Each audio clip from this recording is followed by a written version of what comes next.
পালাবো না। কখনো পালাবো না বলে হুঙ্কার দেওয়া ওবায়দুল কাদের ঠিকই পালিয়েছেন। নিজে পালালেও আওয়ামী লীগের এই সাধারণ সম্পাদক বিপদে ফেলে গেছেন দলীয় নেতাকর্মীদের। অন্যদিকে বর্তমানে বেশ আরামায়েশেই দিন কাটাচ্ছেন তিনি। কিন্তু প্রশ্ন হলো, কাদের এবার পালাবেন কোথায়? নেতা তো ঠিক নেই।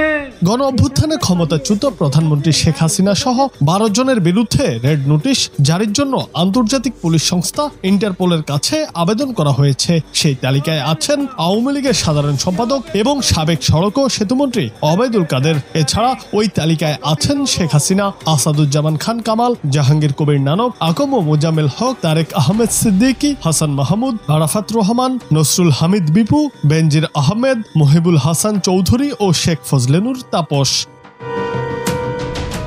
ইন্টারপোলের রেড অ্যালার্ট বা রেড নোটিশ হচ্ছে এমন একটি আন্তর্জাতিক সতর্কবার্তা যার মাধ্যমে কোনো দেশে আন্তর্জাতিক অপরাধে অভিযুক্ত বা সহযোগিতা চাওয়া হয়। সদস্য রাষ্ট্রগুলো ওই ব্যক্তিকে খুঁজে বের করে আটক করে ফেরত পাঠাতে সাহায্য করে। রেড অ্যালার্ট সাধারণত তখনই জারি করা হয় যখন কোনো ব্যক্তি নিজ দেশের আইনে ফৌজদারি মামলার আসামি হিসেবে বিবেচিত হন এবং তার বিরুদ্ধে আদালতের গ্রেফতারি পরোয়ানা থাকে। এই ব্যক্তি যদি দেশ ত্যাগ করে বা বিদেশে আত্মগোপনে যান, তখন তাকে আন্তর্জাতিকভাবে খুঁজে বের করতে ইন্টারপোলের রেড নোটিশ জারি করা হয়।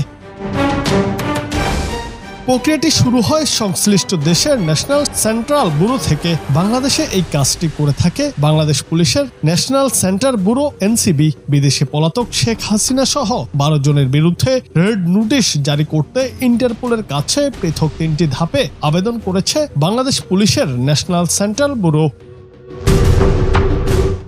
এনসিবি সংশ্লিষ্ট আসামিদের বিরুদ্ধে আদালতের আদেশ সহ প্রয়োজনীয় তথ্যাদি ইন্টারপোলের সদর দপ্তরে পাঠিয়েছে। ইন্টারপোলের সদর দপ্তরে সেটি যাচাই করে দেখে আবেদনটি বৈধ হলে রেড অ্যালার্ট জারি করবে, যা তাদের 195টি সদস্য রাষ্ট্রে নোটিশ পাঠানো হবে।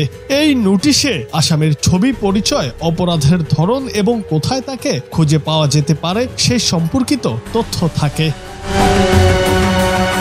গুঞ্জন রয়েছে ওবায়দুল কাদের কলকাতার অভিজাত এলাকা রাজারহাট নিউ টাউনের একটি ফ্ল্যাটে স্ত্রীকে নিয়ে বসবাস করছেন। কিন্তু এবার প্রশ্ন হলো, যদি কাদেরের বিরুদ্ধে এবার রেড অ্যালার্ট জারি করা হয়, তাহলে কোথায় পালাবেন আওয়ামী লীগের এই নেতা?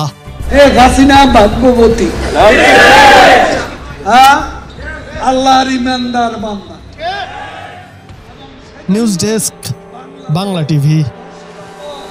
মহাবিপদ সংকেতের মধ্যে তেমন ক্ষয়ক্ষতি সম্মুখীন।